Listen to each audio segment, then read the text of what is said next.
Hello brothers, welcome to my channel brothers first. আজকের ভিডিওতে আলোচনা করব আমরা প্রথম পর্যায়ক্রমিক মূল্যায়ন 2024 সপ্তম শ্রেণীর ইতিহাসের সিলেবাসের সাজেশন প্রশ্নপত্র এবং তার প্রশ্নপত্রের কাঠামোটা। তো চলো দেরি না করে শুরু করে দিব। আর এইগুলোই পরীক্ষাতে আসবে, পরীক্ষাতে এরকমই প্রশ্ন পাবে, সাজেশন 100% সাফল্য। তো চলো দেরি না করে শুরু করে দিই। তার আগে ছোট্ট রিকোয়েস্ট, চ্যানেলটি সাবস্ক্রাইব করে দেবে আর বেল আইকনটিকে বাজাতে ভুলবে না। ভিডিওটি ভালো লাগলে অবশ্যই লাইক দেবে ও বন্ধুদেরকে শেয়ার করতে তো ভুলবেই না। তো চলো শুরু করা যাক। আশা করি ব্রেডার্স তোমরা সিলেবাসটি স্ক্রিনে দেখতে পাচ্ছ।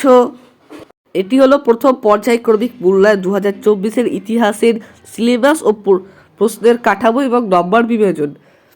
তো দেখো, তোমাদের এবার পরীক্ষায় অর্থাৎ প্রথম পর্যায়ক্রমিক মূল্যায়নের দুটো অধ্যায়ে মাত্র পরীক্ষা হবে। এমসিকিউ তিনটে থাকবে, তিনটের মধ্যে তোমাদেরকে তিনটেই করতে হবে। এসিকিউ দুটো থাকবে, দুটোর মধ্যে দুটোই করতে হবে। আর 2 মার্কের দুটো কোশ্চিন থাকবে, তার মধ্যে একটি করতে হবে। এবং 3 মার্কের দুটো কোশ্চিন থাকবে, তার মধ্যে একটি করতে হবে।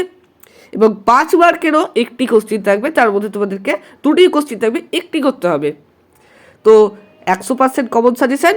তো চলো দেরি না করে শুরু করা যাক। তো সম্পূর্ণ বাক্যে উত্তর দাও। 1 নম্বর বলা আছে, গঙ্গাই কোন্ড চোল উপাধি কে নিয়েছিল? উত্তর, প্রথম রাজেন্দ্র চোল। 2 নম্বর বলা আছে, গীত গোবিন্দম কাব্যের রচয়িতা কে? উত্তর, লক্ষণ সেন। রাজসভার কবি জয়দেব, অর্থাৎ রাজা লক্ষণ সেনের রাজসভার কবি জয়দেব। 3 নম্বরে বলা আছে, রাজা লক্ষণ সেনের রাজধানী কোথায় ছিল? উত্তর, রাজা লক্ষণ সেনের রাজধানী ছিল বিক্রমপুর। 4 নম্বর বলা আছে, রামচরিত কোন ভাষায় রচিত হয়েছিল? উত্তর, সংস্কৃত ভাষায় রামচরিত রচিত হয়েছিল। 5 নম্বর বলা আছে, আরব দেশের যাযাবর মানুষদের কি বলা হতো? উত্তর, আরব দেশের যাযাবর মানুষদের বেদুইন বলা হতো। 6 নম্বর বলা আছে, কত খ্রিস্টাব্দে মোহাম্মদ ঘুরি মারা যান? উত্তর, 1206 সালে মোহাম্মদ ঘুরি মারা যান। 2-এর দাগে বলা আছে, সঠিক উত্তর বেছে নিয়ে বাক্যটি আবার লেখো। তো বলা আছে যে বাংলায় তুর্কি আক্রমণ ঘটে বিজয় সেনের আমলে, রাজা বল্লাল সেনের আমলে, রাজা লক্ষণ সেনের আমলে। সঠিক উত্তর সি, লক্ষণ সেনের আমলে, অর্থাৎ রাজা লক্ষণ সেনের আমলে বাংলায় তুর্কি আক্রমণ ঘটে। তুর্কি আক্রমণ করেছিল মোহাম্মদ বখতিয়ার খলজি, প্রথম বাংলায় তুর্কি আক্রমণ করেছিল। 2 নম্বর বলা আছে, কৈবর্ত বিদ্রোহের একজন নেতা হলেন ভীম। 2 নম্বর রামপাল। 3 নম্বর মহিপাল, প্রথম মহিপাল। তো উত্তর হলো এ নম্বর ভীম। 3 নম্বর বলা আছে, কিতাব অল হিন্দ গ্রন্থের লেখক হলেন অল বিরোধী। 2 নম্বর ফিরদৌসি। 3 নম্বর ইবুন বতুতা। তো উত্তর হলো এ নম্বর অল বিরোধী। তো তোমাদের একটা বিষয় জানা দরকার যে কিতাবুল হিন্দ কখন রচিত হয়েছিল এবং অল বিরোধী কে ছিল? মোহাম্মদ সুলতান মাহমুদের আমলের একজন সাহিত্যিক হলেন অল বিরোধী। তো অল বিরোধী আর ফিরদৌসি হলেন সুলতান মাহমুদের আমলের একজন সাহিত্যিক, দুজন সাহিত্যিক। তো আসা যাক আমার পরের প্রশ্নে। 4 নম্বরে বলা আছে, শশাঙ্কের রাজধানী কোথায় ছিল? উড়িষ্যা, মগধ, সিলেট। তো শশাঙ্কের রাজধানী ছিল উড়িষ্যা। এখানে একটা অপশন বলতে ভুলে গেছি, এখানে সঠিক উত্তরটি উড়িষ্যা হবে না, এখানে সঠিক উত্তরটি হবে কর্ণ সুবর্ণ। তো কিছু মনে করবেন না, এটি একটু টাইপিংয়ের ভুল হয়ে গেছে। আসা যাক আবার পরের প্রশ্নে। একটি জিনিস মনে রাখা দরকার যে শশাঙ্কের রাজধানী ছিল কর্ণ সুবর্ণ, তিনি ছিলেন গৌড়ের রাজা। তা কিছু মনে করবেন না, একটু টাইপিংয়ের ভুলের জন্য হয়ে গেছিল। তো পরের প্রশ্নে আসা যাক। 5-এর দাগে বলা আছে, হজরত মোহাম্মদ জন্মগ্রহণ করেন কত খ্রিস্টাব্দে? এ নম্বর 570 খ্রিস্টাব্দে, বি নম্বর 571 খ্রিস্টাব্দে, সি নম্বর 572 খ্রিস্টাব্দে। উত্তর, এ নম্বর 570 খ্রিস্টাব্দে। হজরত মোহাম্মদ 570 খ্রিস্টাব্দে জন্মগ্রহণ করেন এবং তার মৃত্যু 632 খ্রিস্টাব্দে। হিজরি গণনা শুরু হয় 622 খ্রিস্টাব্দে, এটা কিন্তু তোমাদের মনে রাখা জরুরি। মাত্র তিনি কত হিজরত বলা হয় 622 খ্রিস্টাব্দ থেকে হজরত মোহাম্মদ মক্কা ছেড়ে মদিনায় চলে গেছিলো বলে তাকে আরবি ভাষায় হিজরত বলা হয়। তো এটা ইম্পর্টেন্ট বিষয় ছিল, একটু ব্যাখ্যা করে দিলাম। তো 6 নম্বরে বলা আছে সুবা কথার অর্থ কী? এ নম্বর প্রদেশ বা রাজ্য, বি নম্বর সাম্রাজ্য, সি নম্বর জেলা।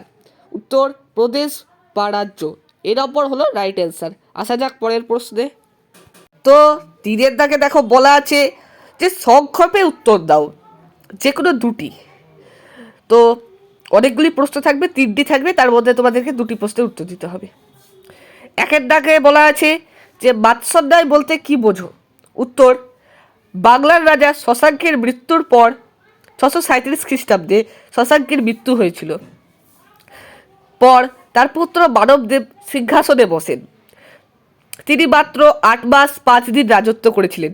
এই সময় বাংলায় থেকে কৌরজ রাজা হর্ষবর্ধন, কামরূপের রাজা ভাস্কর বর্মা, কাশিমরাজ, ললিতাদিত্য সহ অনেকে বারবার বাংলা আক্রমণ করেন। ফলে বাংলায় চরম অরাজকতার সৃষ্টি হয়। পুকুরের বড় মাছ যেমন ছোট মাছকে গিলে খায়, বাংলায় জনজীবনে সেই অবস্থা তৈরি হয়েছিল। সবলেরা দুর্বল লোকের উপর অত্যাচার করত, অর্থাৎ শক্তিশালী লোকেরা দুর্বল লোকের উপর অত্যাচার করত। বাংলার এই অবস্থাকেই বাৎসর্যায় বলা হয়। তো 2 নম্বরে বলা আছে চর্যাপদ বলতে কি বোঝো? কে চর্যাপদের পুঁথি উদ্ধার করেন? চর্যাপদের রচয়িতা কারা? উত্তর খ্রিস্টীয় 8ম শতক থেকে দ্বাদশ শতকের মধ্যে বৌদ্ধ সিদ্ধার্থরা যে কবিতা ও গান রচনা করেছিলেন সেগুলিকেই চর্যাপদ বলা হয়। আচার্য হরপ্রসাদ শাস্ত্রী নেপাল থেকে চর্যাপদের পুঁথি উদ্ধার করেছিলেন বা আবিষ্কার করেছিলেন। তো কে চর্যাপদের পুঁথি উদ্ধার করেছিলেন বা আবিষ্কার করেছিলেন? আচার্য হরপ্রসাদ শাস্ত্রী। কোথা থেকে? নেপাল থেকে। এটা ইম্পর্টেন্ট। চর্যাপদ রচনা করেন বৌদ্ধ সিদ্ধার্থরা। বৌদ্ধ সিদ্ধার্থদের মধ্যে উল্লেখযোগ্য হলেন লুইপাদ, শহরপাদ, কানহুপাদ, ভুসুকপাদ প্রমুখ। আশা রেখেছে পরের প্রশ্নে। 3-এর দাগের প্রশ্নে বলা আছে সুলতান মাহমুদের ভারত আক্রমণের উদ্দেশ্য কি কি ছিল? উত্তর সুলতান মাহমুদ 1000 থেকে 1027 খ্রিস্টাব্দের পর্যন্ত 27 বছরের 17 বার ভারত আক্রমণ করে। মাহমুদের ভারত আক্রমণের উদ্দেশ্য সম্পর্কে ঐতিহাসিকদের মতভেদ রয়েছে। অনেকে মনে করেন মাহমুদের প্রধান উদ্দেশ্য ছিল ভারতের ধনসম্পদ লুট করা, অর্থাৎ সোনাদানা, হীরা, জহুর এইসব লুট করা। তাই তিনি ভারতের স্থায়ী সাম্রাজ্য প্রতিষ্ঠা করেননি। তাই তিনি ভারতে একবারে পুরোপুরি পার্মানেন্ট হয়ে থাকবেন সেটা কিন্তু ভাবেননি। ধর্মীয় কারণে পৌতলিকতার ধ্বংসাবশেষে সাধন করার জন্য ভারত আক্রমণ করেন। ধর্মীয় উদ্যানের জন্য তিনি হিন্দু মঠ ও মন্দিরগুলি লুট করেন। ঐতিহাসিক হাবিবের মতে সুলতান মাহমুদের আসল উদ্দেশ্য ছিল সোনা ও সম্মান অর্জন করা, কিন্তু সুলতান মাহমুদ ভারতের একটা আক্রমণকারী হিসাবে চিহ্নিত হয়ে গেছেন এই লুণ্ঠন করার জন্য। তবে তিনি যে লুণ্ঠনই করেছেন তা না, তিনি কিন্তু তার দিকে ভালো কাজেও করেছেন। সেগুলো আমরা কিন্তু ভিডিওতে একদম ডিটেলসে বলে দিয়েছি, গিয়ে কিন্তু দেখে নেবে। তো আসা যাক পরের প্রশ্নে। 4-এর দাগে বলা আছে ব্রহ্মদেয় ব্যবস্থা বলতে কি বোঝায়?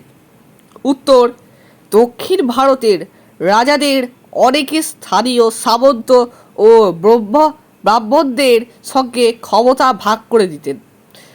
অনেক সময় রাজা ব্রাহ্মণদের জমিদান করতেন। ব্রাহ্মণরা অনাবাদী জমি ও জঙ্গল পরিষ্কার করে নতুন জনবসতি তৈরি করতেন।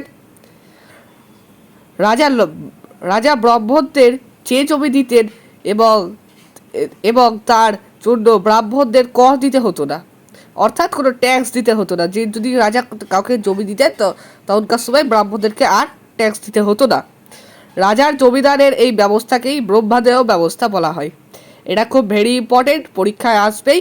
আর এরকম কিন্তু আরও ইতিহাসের প্রচুর সেট আমার চ্যানেলে দিয়ে দেওয়া হয়েছে, তোমরা গিয়ে কিন্তু অবশ্যই দেখে নেবে।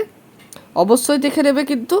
আর ইতিহাসের সব পড়া কিন্তু খুঁটিয়ে নাটিয়ে বোঝানো হয়েছে, এবং বাংলা, ইংরেজি, ভূগোল, ইতিহাস, বিজ্ঞান এগুলোর কিন্তু সব সেট আমার চ্যানেলে কিন্তু দিয়ে দেওয়া হয়েছে।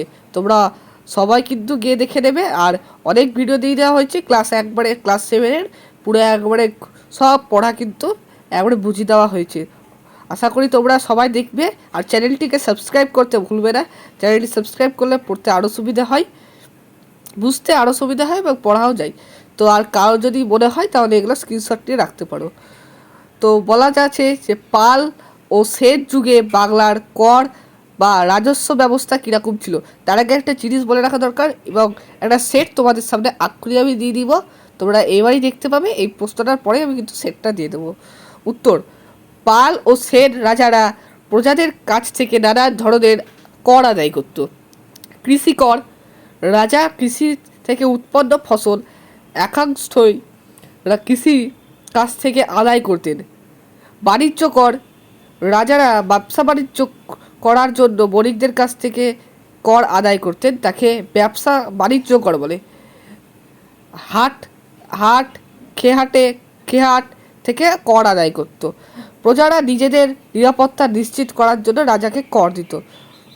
তো আসা যাক পরের প্রশ্নে। এই সেটটা কিন্তু তোমরা ভালো করে দেখে নাও। গায়কোণ্ড চোল উপাধি কে দিয়েছিল? গীত গোবিন্দম কাব্যের রচয়িতাকে? বর্ধমান জেলার কোথায় পাল যুগের বৌদ্ধস্তূপ আবিষ্কৃত হয়েছে? বাংলায় তুর্কি আক্রমণ ঘটে কোন রাজার আমলে? কৈবর্তবিদের একজন নেতা কে ছিলেন? কিতাবুল হিন্দ গ্রন্থের লেখককে? বাৎসন্যায় বলতে কী বোঝো? ত্রিশক্তি সংগ্রাম কাদের মধ্যে হয়েছিল? চর্যাপদের পুঁথি কে উদ্ধার করেন? বিক্রমশিলা মহাবীরের সম্বন্ধে পাল এবং শিল্প স্থাপত্য এইসব প্রশ্নগুলো কিন্তু আমি কিন্তু আমার চ্যানেলে দিয়ে দিয়েছি, এবং আমার কমিউনিটিতে এরকম আরও সেটের ছবি কিন্তু দিয়ে হয়েছে। আর কেউ যদি না দেখতে পাও অবশ্যই সাবস্ক্রাইব করে দেখবে, তাহলে অবশ্যই পেয়ে যায়। আর অনেকে সাবস্ক্রাইব না করার জন্য পাই না, সেটা তোমরা তো জানোই। তো এই সেটটা কিন্তু খুবই ইম্পর্টেন্ট, তোমরা কিন্তু এই সেটটা দেখে রাখবে, এবং এই সেটের থেকেই কিন্তু তোমাদের প্রশ্ন আসবে, আর আমি যেগুলো করাচ্ছি সেখান থেকেও আসবে। তো আসা যাক আবার সেটগুলি আবার পড়াশোনার ভিতরে, আবার সেটের ভিতর আসা যাক। তো চলো শুরু করি। এই প্রশ্নটা 5 নম্বরের প্রশ্ন। বলা আছে চারের থেকে বলা আছে নিচের প্রশ্নের একটি উত্তর দাও। যে কোনো একটি উত্তর দিতে বলবে। 5-এর অনেকগুলি প্রশ্ন থাকবে, 3-4টি, তার মধ্যে কিন্তু একটি উত্তর দিতে বলবে। তো 1 নম্বরে বলা আছে বখতিয়ার খলজির বাংলার জয়ের ফলাফল কী ছিল, অথবা বখতিয়ার খলজির বাংলা জয়ের ফলে বাংলায় কী প্রভাব পড়েছিল। তো উত্তরটা এইভাবে লিখবে, একটু পয়েন্ট করে লিখলে কিন্তু বেশি নাম্বার পাওয়া যায়। পয়েন্টগুলি কিন্তু আমি যেগুলো একটু মার্ক করে দিয়েছি, একটু বোল্ড করে লেখা আছে, সেগুলো কিন্তু তোমরা একটু কালো কালিতে লিখবে, তাহলে কিন্তু ফুল মার্কস পাবে। তো আনুমানিক 1004 বা 1005 খ্রিস্টাব্দে তুর্কি সেনাপতি ইখতিয়ার উদ্দিন মোহাম্মদ বিন বখতিয়ার খলজি নদিয়া জয় করেন। বাংলায় তখন সেন বংশের শাসক লক্ষণ সেন রাজত্ব করতেন। বখতিয়ার খলজি বাংলার জয়ের প্রভাব কী ছিল? সেন রাজাদের অবসান। ইখতিয়ার উদ্দিন মোহাম্মদ বিন বখতিয়ার খলজি, একটু বড় নাম আছে, মনে রাখবে। বখতিয়ার উদ্দিন বাংলা জয় করার ফলে বাংলায় সেন বংশের রাজত্ব অবসান ঘটে। তো এই বাংলায় তুর্কি শাসনের সূচনা।